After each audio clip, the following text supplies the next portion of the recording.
Have you heard about the story about the rabbit and the turtle? There was a race. And what happened? The turtle won. Why? The rabbit got distracted. He got distracted from the race that he was to be running. One of my life verses right now, and that I make it my point to remember, is that to run this race, to put off every encumbrance and the sin which so easily entangles us, and run Amen. with perseverance. You know, there's too much distraction in our lives. That's right. That's right. We are like that rabbit, running and chasing after other things when we should be on the course, racing against that turtle. We are sure to win. But if we get distracted, we will not win. That's right. If you get distracted, you will not win. This is an old trick that is used by Satan on the people of God. It says, now as they were traveling along, talking about Jesus, he entered a certain village, and a woman named Martha welcomed him into her home. And she had a sister called Mary, who moreover was listening to the Lord's word, seated at his feet. But Martha was distracted. There's our word.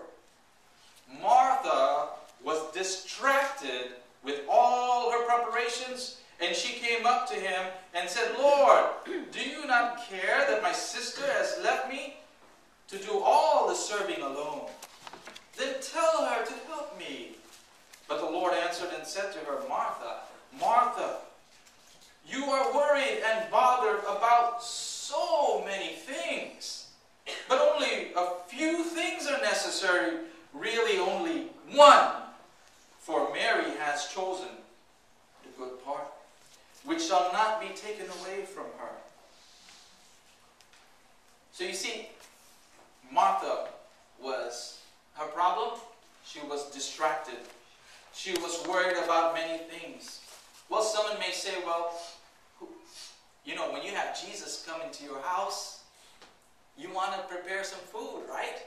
You can't just have somebody invited into your house and not make preparation. And so commentators have said that it's not so much that she was preparing, but she was overdoing it. She was making an elaborate meal versus something just simple. Something simple would have been enough, because really she lost track that I need to be listening to Jesus' words. Jesus' words is superior and takes supremacy over everything else. Amen. And if you're going to let it go by while you're busy doing something else and overly elaborate, why don't we just keep our lives a little bit more simple? Why don't we simplify our lives so that we can have time to hear Jesus? Amen. This is the point. Because we're so distracted by so many various things that we have no time to sit like Mary did at the feet of Jesus and listen to his word. So now we have a challenge to be more simple in the way we approach life, to get rid of those things that are distracting us. You know, when I first became a Christian, I witnessed to everybody. I even slept on the floor, thinking I was dreaming about being a missionary. And there was a sense in which I had a mission to do. How about you? When you first became a Christian, you realized what Jesus did for you, and you got saved, and how he saved you. That was your first love.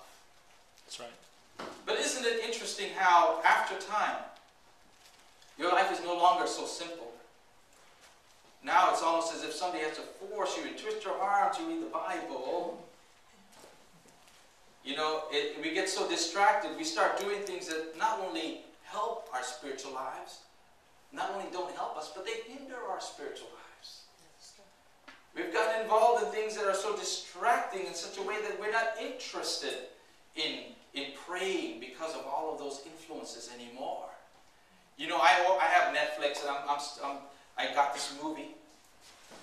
It's a 2-hour movie, and I'm thinking, maybe I'll like it. I hope I like it. I started watching it. I don't like this. I was thinking, I don't like this, but maybe the ending will be good. So I stay in there. I'm staying in there watching this movie. Watching this movie, watching it. Maybe the ending will be good.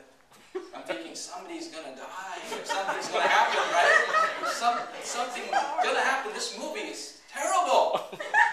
And I was like, but it's got me scared, and I'm worried. And, it's got me a little bit. So after it ended, when it ended, I was like, that was the worst ending I've ever seen in a movie. I hated it then. I wanted to go on Netflix and say, never again. I just put 0 stars on this one.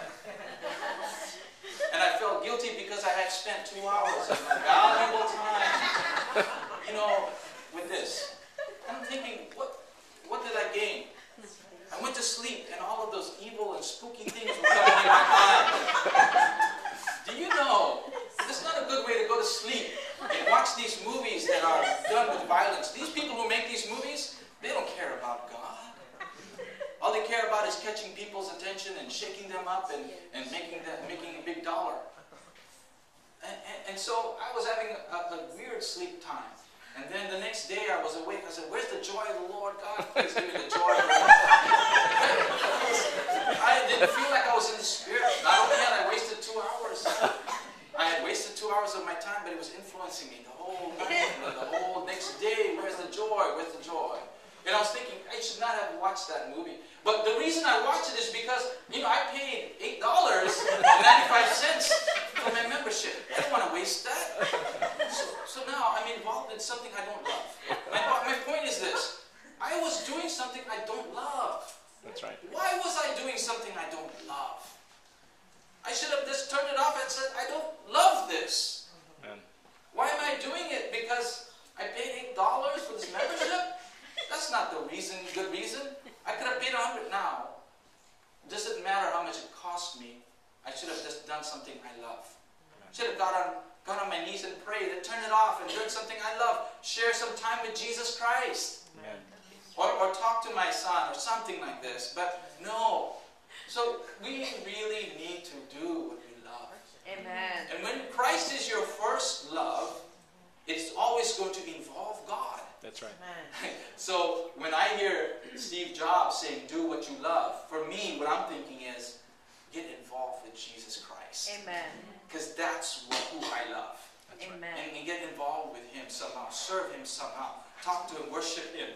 And that's what will make life more abundant as God would have it to be.